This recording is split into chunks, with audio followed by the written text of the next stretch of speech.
kabayan, wherever you are, whether in Torino, Texas, or Timbuktu, investing platforms nowadays allow you to invest in companies locally and around the world if you wish to. In this video, we'll talk about the adventures of an investor in a mineral exploration company. Just a disclaimer that this channel does not provide advice and the content is for educational purposes only. Okay, let's go. Welcome, future investor.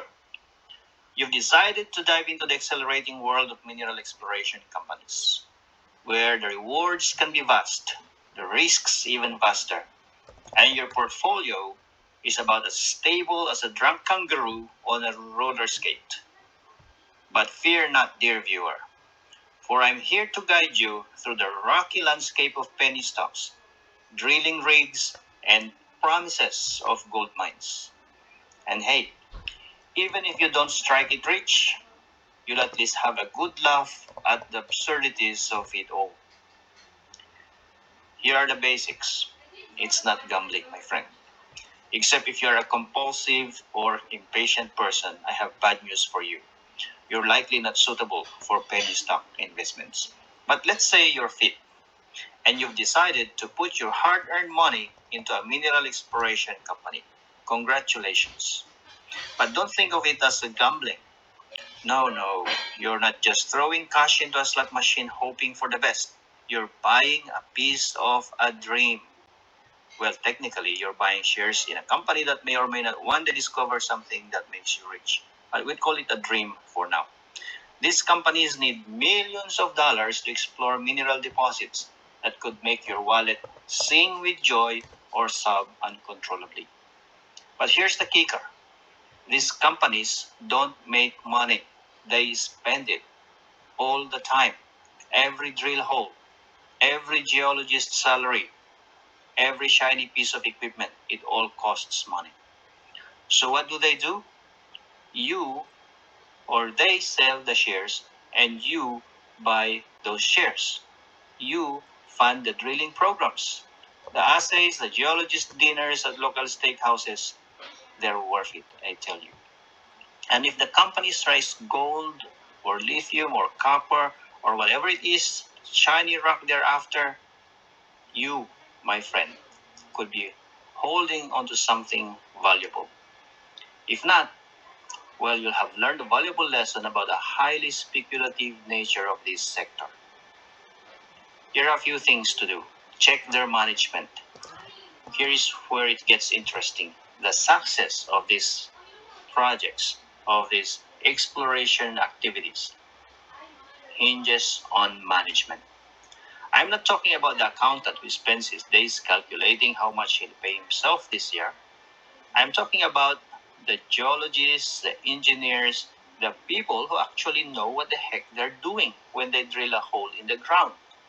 Look, if the CEO of a mineral exploration company has a salary that's higher than the national debt of a small country and spends more time on vacation than in the field, you're probably dealing with a lifestyle company. These are the ones where the only thing getting drilled is the investors' wallets. Steer clear, my friend. Your goal is to find management who treats every dollar like it's their own, because in a way, it is. When management puts their own cash into the company during a capital raise, that's also a very good sign. It means they're confident enough to risk their own money, unlike those poor souls who just take their fat paychecks and live the dream. Check their annual report to see the remuneration if they are drilling your wallet rather than the ground. Now, on to the most important part, the project itself. You don't need to become the next geology expert, but you should at least know what you're looking for. Don't just blindly throw your money at every company that says, we've got a mining project, we're going drilling this shiny rock that will bring riches and fortune.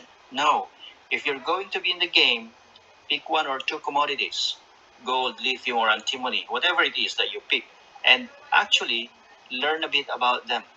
Know what makes a project highly prospective and what a good grade actually means. Here's a funny little anecdote for you. Once I was scrolling the pre-market announcements.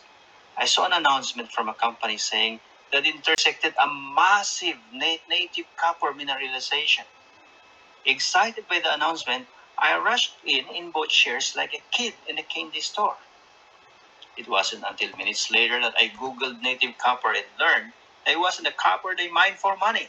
Whoops! But hey, the stock price was rising anyway. There were probably hundreds more of idiots like yours truly. But anyways, I sold quickly for a 10% profit. The best part? By the end of the day, the price had plummeted and the people who bought at the peak were holding the bag. The lesson? Don't be like me. Learn about the commodities you're investing in before you buy the shiny rock. It's not all gold that glitters. Another point is location. In real estate, they say location, location, location. So, the final frontier of mineral exploration is actually location. You don't want to buy a property in the middle of a war zone, right? Same goes for mineral exploration. The best projects are in stable, mining-friendly countries, not places where political unrest is the national pastime.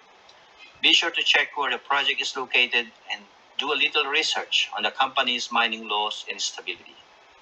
You don't want to be left holding the bag when a civil war breaks out in the country where the company has its project. Final thoughts. Mineral exploration is like a roller coaster ride. Thrilling, terrifying, and over before you know it.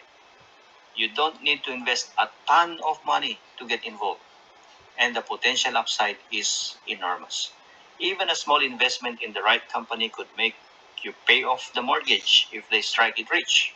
Like early investors in Fortescue Metals Group and Pilbara Minerals who made a whooping 50,000%.